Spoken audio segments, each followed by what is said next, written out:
All right, good morning, Logan. It's Tuesday, March 23rd, and we're back at it with Algebra 1. So today I'd like to talk about how to solve a quadratic by completing the square. This is only going to be the first half of the section. The next half I'll give you guys on Wednesday. So completing the square is a four-step process. The steps are, number one, you're going to want to cut b in half. So you need to find the number that's next to the x, the linear term, and cut that number in half. Second thing you're going to do is you're going to take that number that you just cut in half and you're going to square it. That means you're going to multiply it by itself.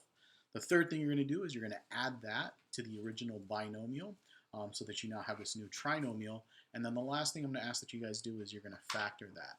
All right, so let's jump into it. Let's take a look at our first example. We have x to the power of 2 plus 10x. So the first thing we want to do is we want to take the b and we want to cut it in half. So we're going to divide the b in half. So we take the b, which is 10, and I'm just going to write down b is 10. And our first step is to cut that in half. So we're going to take the b and we're going to cut it in half. And that's going to give us 10 divided by 2, which is just 5. Moving on, step number 2, we're going to square that number from step 1. So we're going to square that 5. So step 2 is to take step 1 and cut it in half, square it, and that's going to give us 5 to the power of 2, which is just 25. Now moving on to step 3, we're going to add this result from step 2 to the binomial x squared plus 10x. So I'm going to take this 25, all right, so we're going to take that 25 and we're going to add it right there. That is completing the square. So what that does is it creates a trinomial that is now a perfect square. So what we're going to do is we're going to do the last step, which is to factor. We're going to factor the resulting trinomial. So we need to remember what times what can give us 25 and also what times what can give us x to the power of 2. So when I factor this, I'm going to get two parentheses. And the two things that I'm looking for to give me x to the power of 2 is x times x. And the two things I'm looking for to give me 25 are 5 and 5. Now, because we completed the square, the number should be exactly the same as right there. So it's going to be x plus 5 times x plus 5. Now, since they're exactly the same factors, we're just going to rewrite it as x plus 5 to the power of 2. And now the trinomial has completely been completed, like as far as the square is concerned, and also factored as a squared factor. All right, let's take a look at question B. Problem B, we've got x to the power of 2 minus 4x.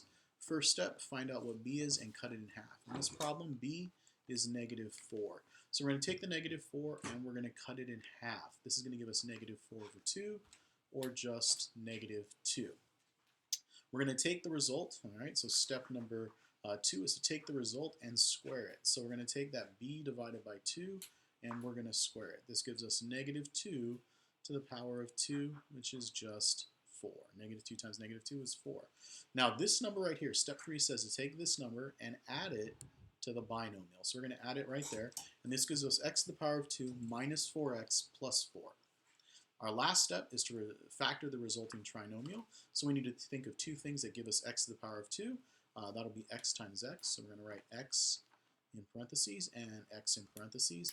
And we need to think of two numbers that multiply to give us 4. The difference this time is that we need to have those two numbers also add to negative 4. That can only happen if they were both x minus 2, and that can be seen right here. Now, since the binomials are exactly the same, we can just rewrite it as x minus 2 to the power of 2. Moving on to the last problem. X to the power of 2 plus 7x. Now, this one is going to be a little bit trickier. This problem here, because the middle number, b, because b is not even, it's not going to divide nicely.